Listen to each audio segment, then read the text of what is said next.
Hi everyone, my name is Emily Esparza and I work for Kent ISD as an autism coach supporting local and regional programs across school districts in Kent County. The purpose of this presentation is to really share my experience of when I partnered up with a local district team with the goal of reducing severe problem behavior and achieving socially significant outcomes through the practical functional assessment and skill-based treatment process. Today's presentation is going to cover that you can't do this process alone. It takes a community. We're going to review the values behind the PFA and SBT process, and then briefly cover what is PFA and SBT. Then we're going to dive into Willa's journey, followed by reflections and helpful resources. It takes a community.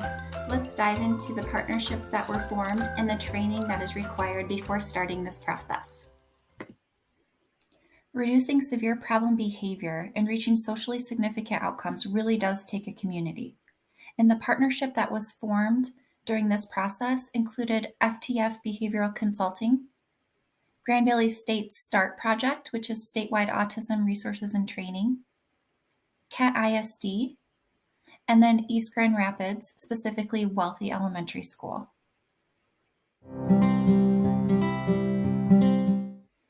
You can learn more about FTF Behavioral Consulting at ftfbc.com.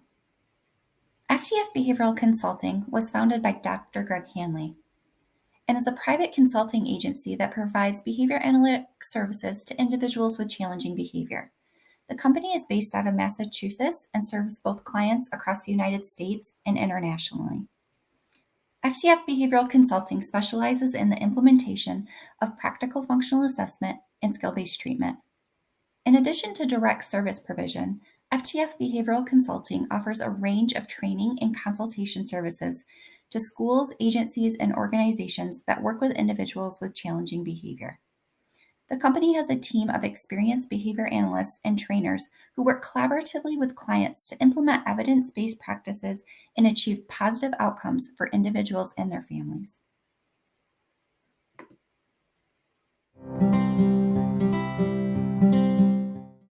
A partnership was established between START and FTF Behavioral Consulting.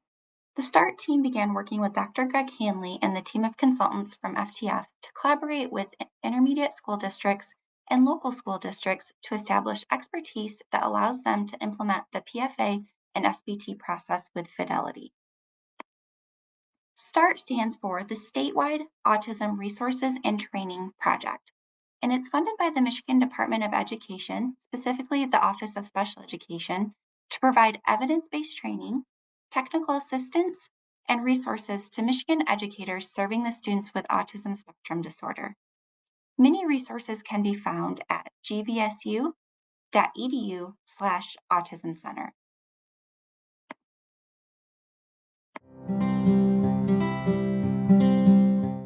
Kent ISD is a local educational service agency that partners with their schools and communities to provide enhanced and equitable opportunities to enrich the experiences and achievements of their learners. Kent ISD contracted with the START project to become a PFA-SBT implementation site.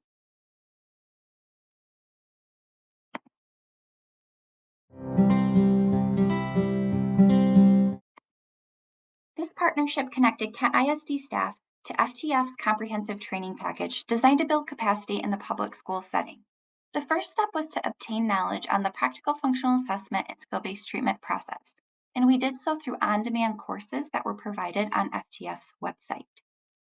The next step is to show how we can apply the knowledge of what we learned through the on-demand course, and in order to do so, we needed to team up with local districts and identify which target students would really benefit from this process. And so we were also assigned to an FTF consultant who helped us design and implement the analysis, and then design and implement treatment.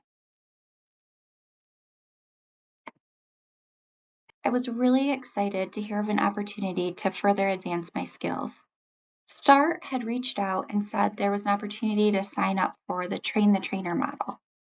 And in Train the Trainer model, you train and supervise colleagues to lead and support PFA and SBT implementation. If you scan the QR code located on this slide, this will take you to a presentation completed by an FTF consultant named Matt Carbone, and it's called Building Capacity in Public Schools. And it can further explain how Train the Trainer can really build capacity and disseminate information about the PFA and SBT process. In order to qualify for the Train the Trainer opportunity, FTF does have some criteria. You must meet level 4 credentialing requirements. You can find the credentialing requirements on the FTF website. You also must demonstrate an expression of willingness and confidence in taking the next steps to become a trainer. Not only does FTF have some criteria, but if you're working with START and you're an implementation site, they have some additional criteria, including a solid background in behavior interventions and making decisions based on behavioral principles, credibility in the district to serve as a team leader and trainer, administrative support to serve in the role of a trainer, and then time available to serve in the role of a trainer. Because this model does take some commitment. You must first participate in a 3-hour orientation workshop, and then at least 12 60 to 90-minute supervision meetings with an FTF consultant. And then finally, make the commitment to train the staff in your district or in the districts that you work in for at least 2 years to build capacity. Just a quick disclaimer before I dive into the values surrounding the PFA and SBT process, and then give an overview of what PFA and SBT is. This is just meant to give an introductory explanation of what the process is, so you have a better understanding when you see some of the students' progress later on in the presentation. FTF really wants to protect the quality of delivery of the PFA and SBT process by getting proper training, connecting with experienced practitioners, or even connecting with FTF consultants before you do this process yourself. I really can't recommend a better resource than an article written by Dr. Hanley called A Perspective on Today's ABA. And if you scan the QR code in the corner, you can review this for yourself. I often use this to look back onto anytime I'm struggling in a case or really want to refresh my ideas of what the values are. So I cannot recommend it enough. Please review this article before you move forward in the process.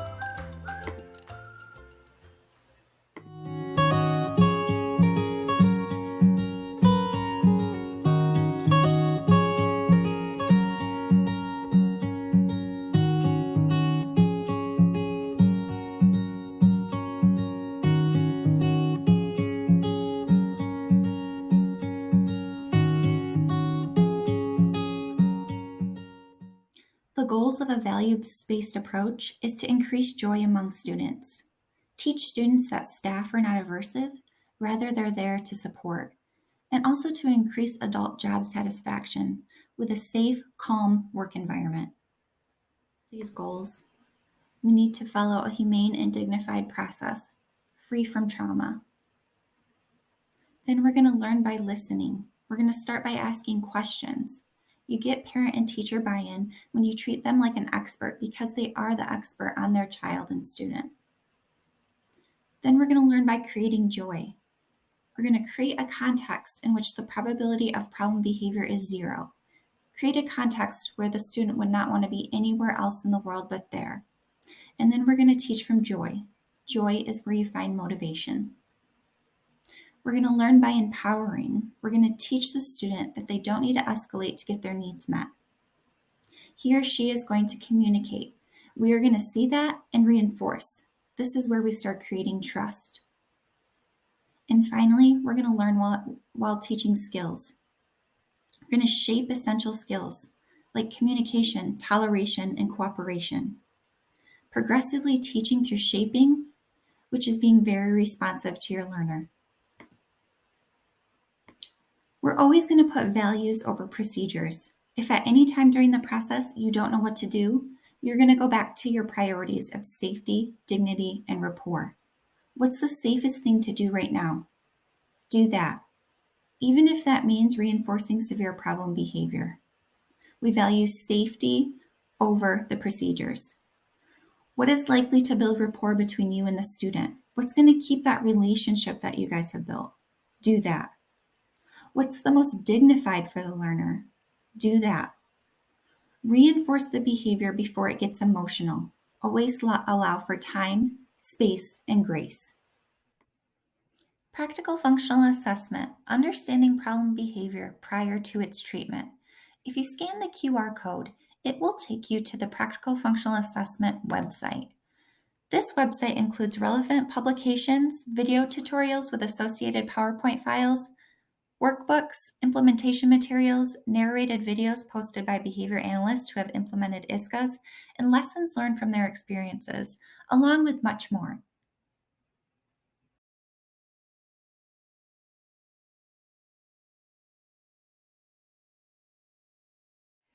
The practical functional assessment process starts by asking questions in the form of an open-ended interview.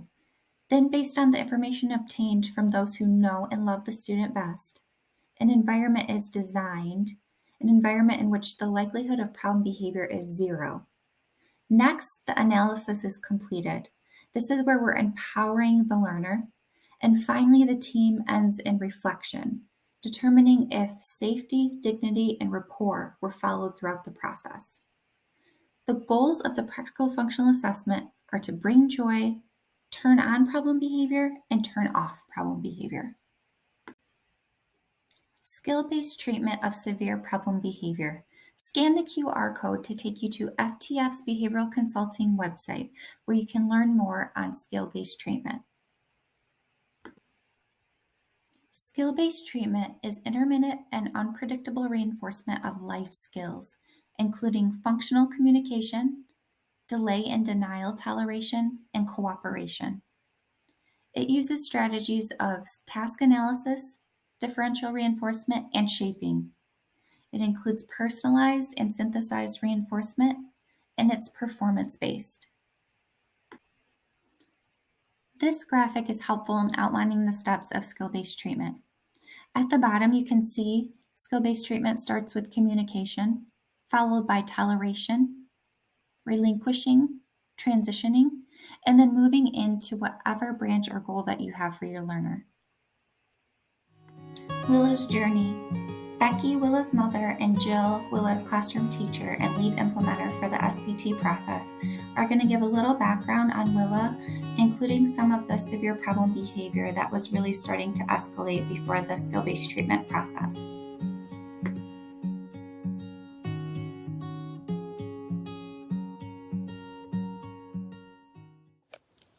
Hi, I'm Becky Lee, mother of Willa Lee. Willa was diagnosed with autism at 2.5 years old. There were some delays in her development, specifically crawling, walking, and talking, that preceded her diagnosis. However, by no means did this lessen the shock of hearing that my daughter has autism.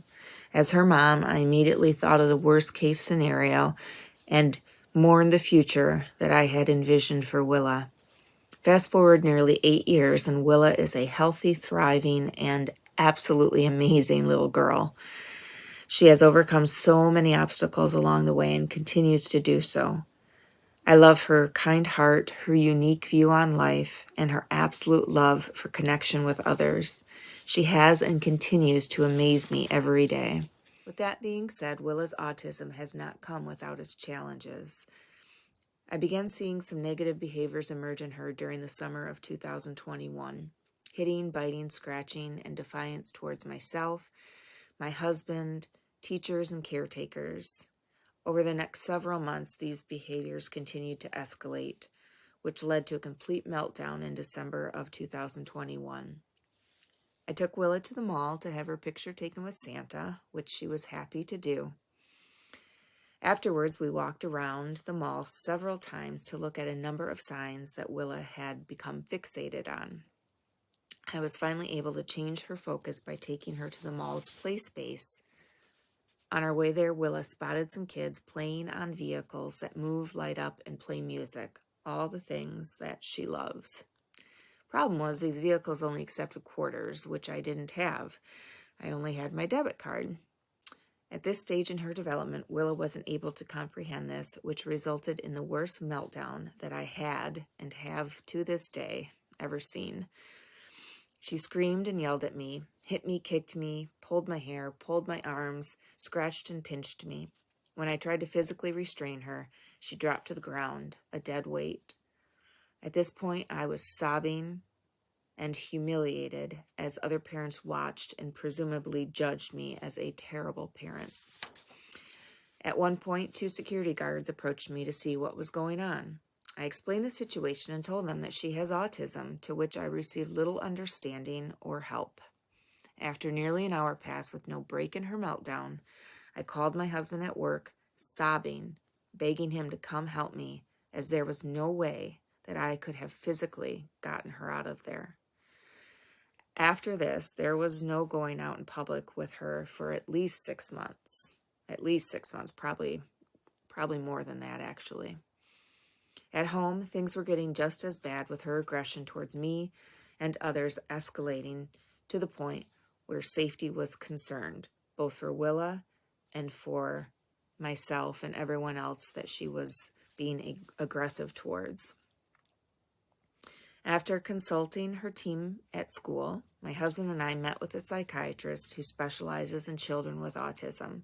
With some reservation, we decided to put her on medication to help her with anxiety, OCD, and aggression.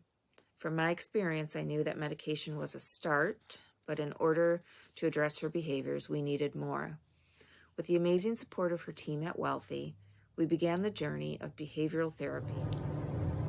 Hi, my name's Jill Fouch, and I am Willa's teacher. I have known Willa since she was in first grade, so 4 years now. And when I first came over to observe the end of her kindergarten year, she, of course, is the sweetest little thing, but I observed her pacing on the other side of her general education. She didn't engage with her peers, very little communication. When I started in first grade with her, we worked really hard to get her to join the group. We also worked really hard to give her some replacement behaviors for some of the behaviors that would escalate due to not having access to something, having to stop time with a preferred item. And a lot of what I know now about that was also due to lack of ways to communicate with us. Of course, we all know if we can't communicate verbally, we're going to find other means. And sometimes that meant that Willa would scream and cry and would lash out at staff, but not nearly as much as we were starting to notice last year in her third grade year. When she returned to school in third grade, things seemed to be going okay. She had made growth with me in some of her academic areas. She was having a really hard time sharing staff. We had grown as a program and had 5 kindergartners in the room. She was having a hard time giving up preferred items, sharing, and this just continued to become the pattern, and unfortunately it started to get worse at Christmas time. We eventually, because she was a danger to herself and others, typically she would go after staff, thank goodness, but that we had an environment set up for her so that she could have access to the things she needed without the threat of having someone else take them. But we basically were down to just managing behaviors at that time the best we knew how. Some of what I saw last year is climbing on desks, pinching people, hitting people, kicking people, screaming. There was little to do to calm her or redirect her at that point. It was very interesting because you could see her behaviors, her clenching her jaw and clenching her hands, and there was a different look in her eyes. So that is when we consulted the ISD and formed a partnership with them coming in to coach us. Parents also were completely concerned and on board with just needing help, and we were needing help too. So that was a huge partnership. We found a spot, an office where it was her and I. We've always had a relationship. She actually lives down the street from me. She knows everything about me and my kids and my dogs. And so the relationship piece was built, but that trust that she would get her needs met maybe wasn't quite as strong. So we really solidified the my way and the okay, and then moved on into the next step, which didn't go so well at first. She had a really hard time leaving what she was working with to come to the table, or Actually, prior to that, there was no way that she was going to hand me anything or let me touch anything. That was a definite no, and that's when we'd see an escalation in behavior. So that took a little bit of brainstorming, and what I found is if I used visuals when she was getting upset, then that gave her some time to think, but she still was not allowing me to touch anything, or she wasn't allowing to hand anything over. So I finally decided that, which is a little different, go ahead and bring it to the table. So when I said, Willa, time for work, and all done, or my way, and then she'd say, go through the thing, and I'd say, okay, come to the table, and she'd look at me, and I'd say, you can bring it. And she came over and she would hold them, and then eventually we got her to set them down on the table, and now she doesn't even bring them to the table. I'm excited to share the following video as it demonstrates Willa's progress through skill-based treatment, beginning with the functional communication response and ending with treatment extensions.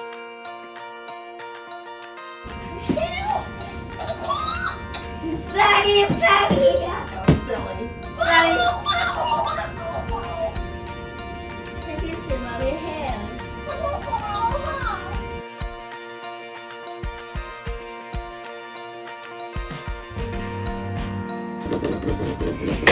Willa, time for work.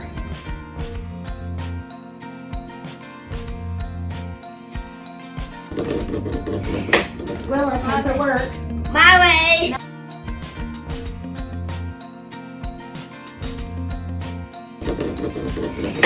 Willa, time for work. My way! Not this time. Okay.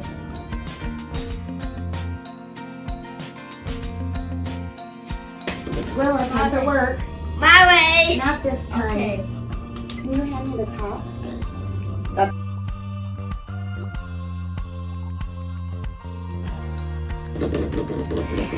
Willa, time for work. My way! Not this time. Okay. Can you hand me the top?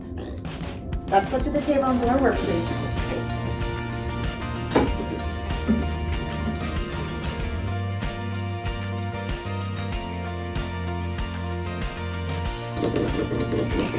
Willa, time for work. My way! Not this time. Okay. Can you hand me the top? Let's go to the table and do our work, please.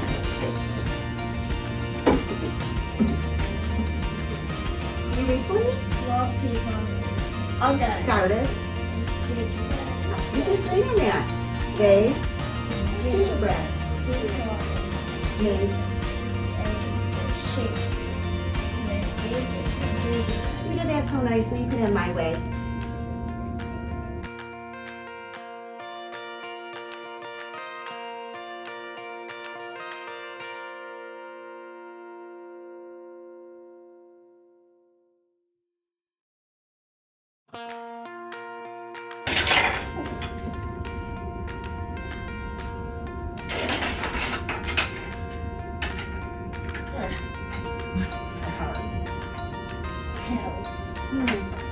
Well, you got that now. I spy a blue. Ouch! Are you finished? You okay? Got that, and that. And the last pieces. Ta-da! All right.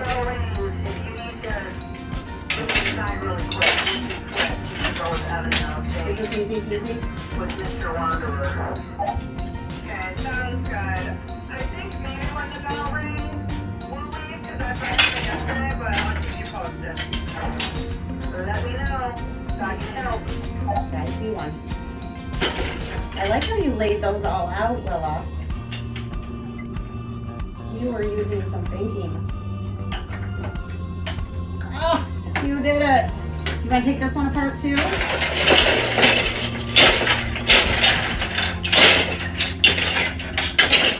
Wow, Miss Phoenix, I'm so proud of you.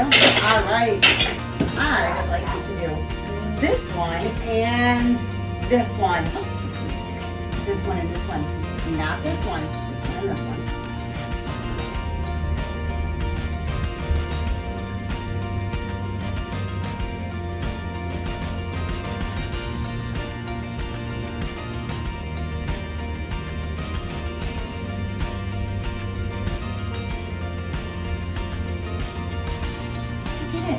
poor thing. This is a cutting one. Can you cut those out for me, please? All done. You're doing a great job.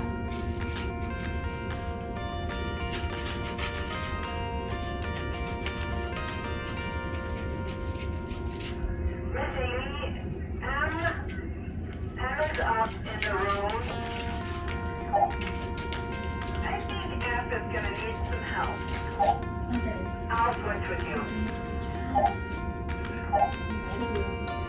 Starting soup. As we mix. What's that one? Ice cream bun. Good. You did such a nice job. You put it up there. Thank you.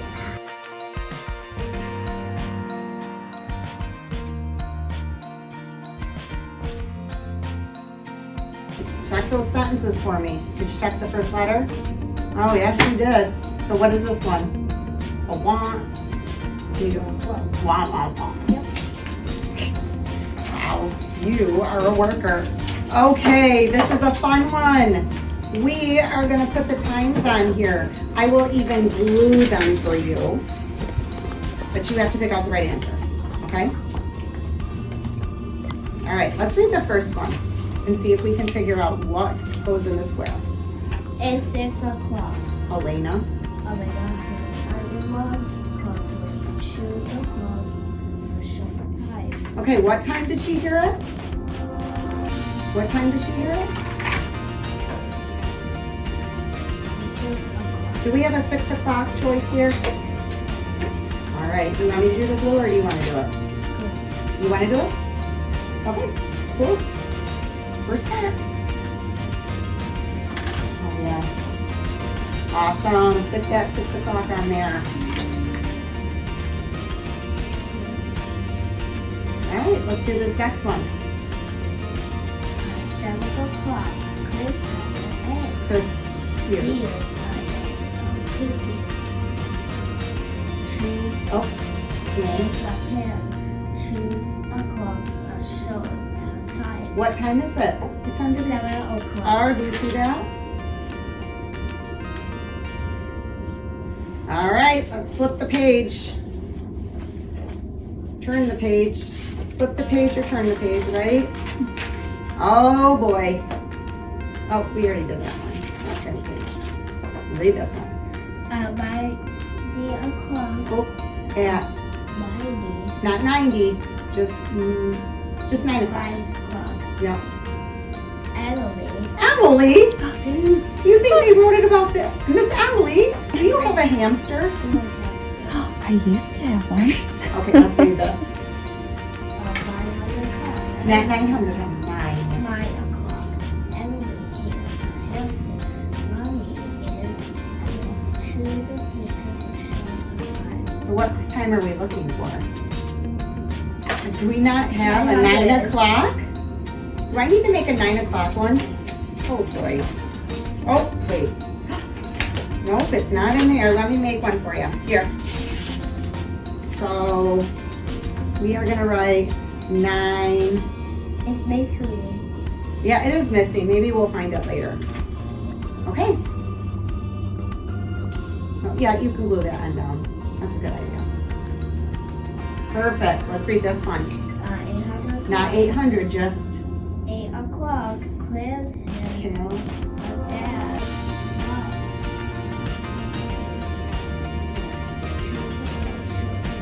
What time are we looking for? 8 o'clock. What time is this? 8. What time is this? No, let's just look at that. What time is it? 8 o'clock. Yeah, those zeros we don't have to say. Those are the minutes, and there's no minutes. Yep, we did that one. All right, let's see. We should change that to Zach. But that's okay. Zach probably more than one. Elena. You see that? Elena.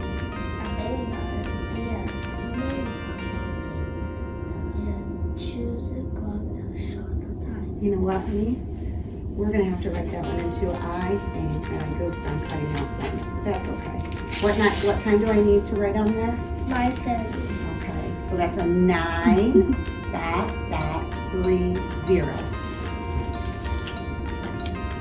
And let's do this one. At 11:30, Chris has Wind. Yep. What time do I need to write? 11:30. 11 then what? 30. Yep, 30. You are right. Who would I? My favorite Huh? Yeah, it's okay. We're gonna go back and look at something though. And all of these times, there is a noise that something is making. Can you tell me what she hears here? What does she hear? Look up here. Hears what? alarm. Oh, her alarm clock. So that's what she hears. How about here? What does Chris hear? He is eggs. Eggs doing what? Cooking. Yes. All right. Let's look here. What does Ellen? Yes, I have several here. Oh, you are right. And down here, what does Bill hear? He is a dad monkey. Knock on his bedroom door. That would be like, would you hear this? Do you hear that? Yep. 9:30. What does Elena hear? He is You are right. At 11:30, what does Chris hear? He is The what? the wind blowing his leaves. Yeah, you were right. The wind blowing his leaves. You did such a nice job. You can go back to my way. Close. Yep, you can close it.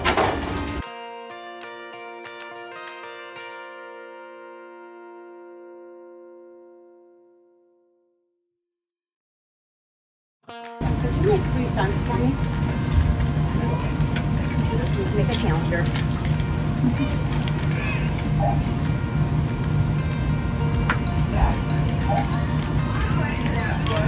Over there by the basement side.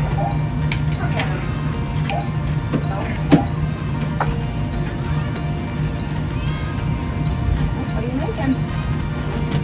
3 cents? You keep working and I'll do my work.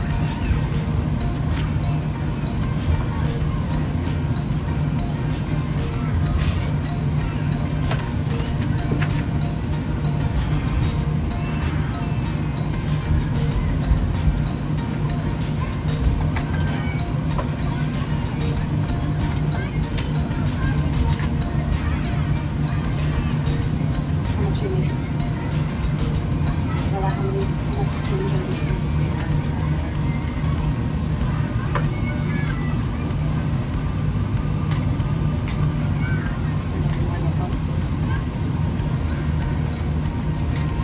So what else could you use? 10. You could use some. Yeah. Or you could use something else. Try a dinky dime. Try dinky dime first. This one's tricky. Now, so 5, 10. You got it. All right, try this one.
okay, we can make 10 cents. Becky, Jill, and myself reflect on the skill-based treatment process.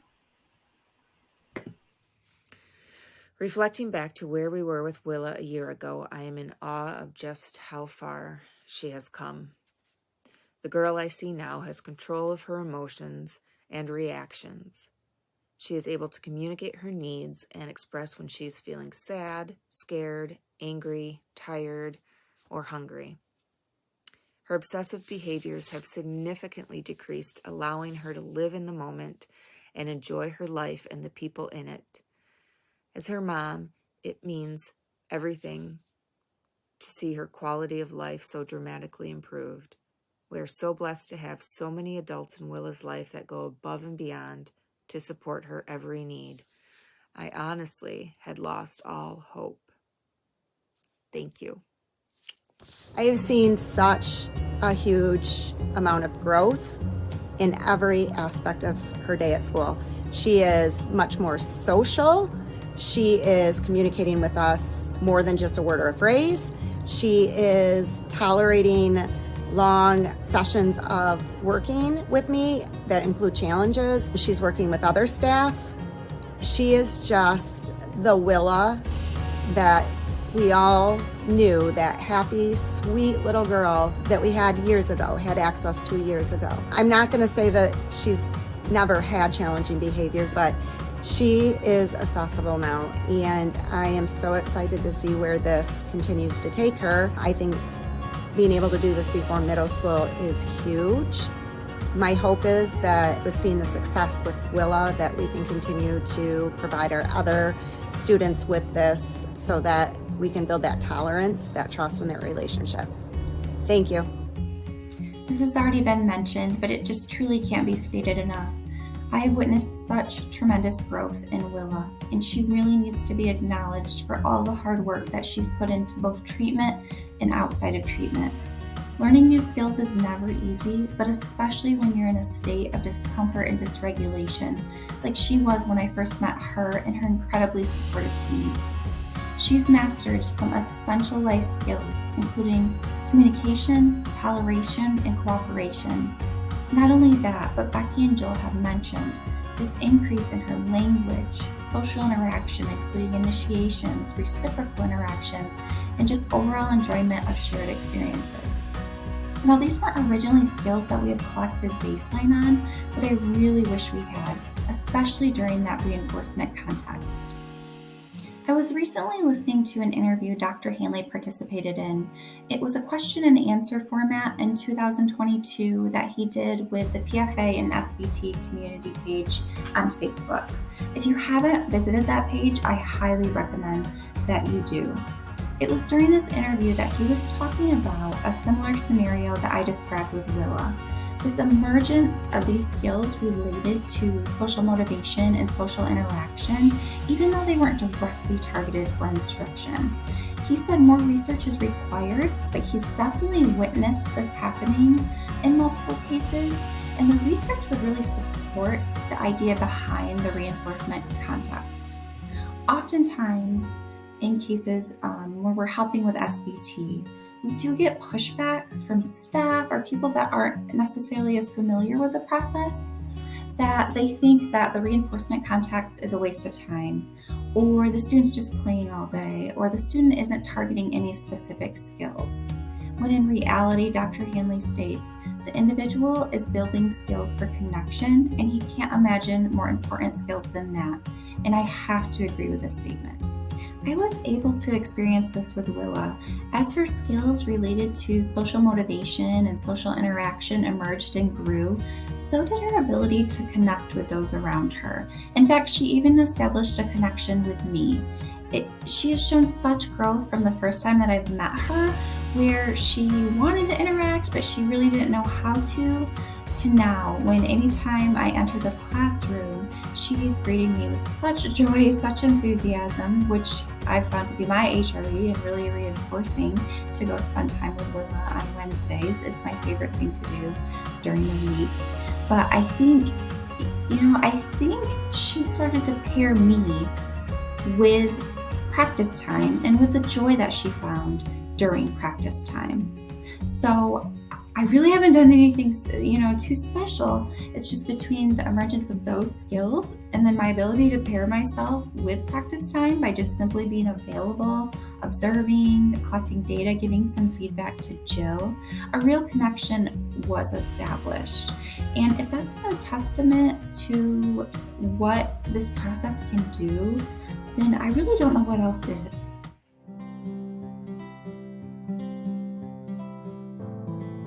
Emily. You got nail for me! Take a look! Oh my gosh! That's for me! Thank you so much! This is for you! I've missed you so much. Hi!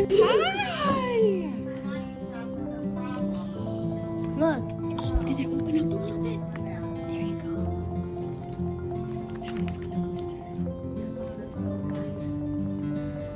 Mail. Mail! Check mail. Yeah. Oh, should we check our bag?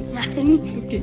Willa, do you have a question? Willa, what a question. What's your question, Willa? Miss Evan comes tomorrow. My last point of reflection is this. If you haven't reviewed any of Brene Brown's work, please do. It aligns nicely with the work FTF is doing on values and priorities. I really like how she describes vulnerability as the willingness to show up and be seen without any guarantee of the outcome. Any team that would like to reach socially significant and meaningful outcomes during the skill-based treatment process must demonstrate the willingness to be vulnerable.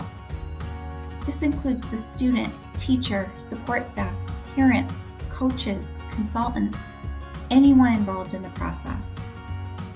This willingness to be vulnerable, share struggles with an audience, admit when you don't know something, receive corrective feedback, has all resulted in skill development for Willa, growth in Jill as an implementer, and growth in me as a coach and trainer.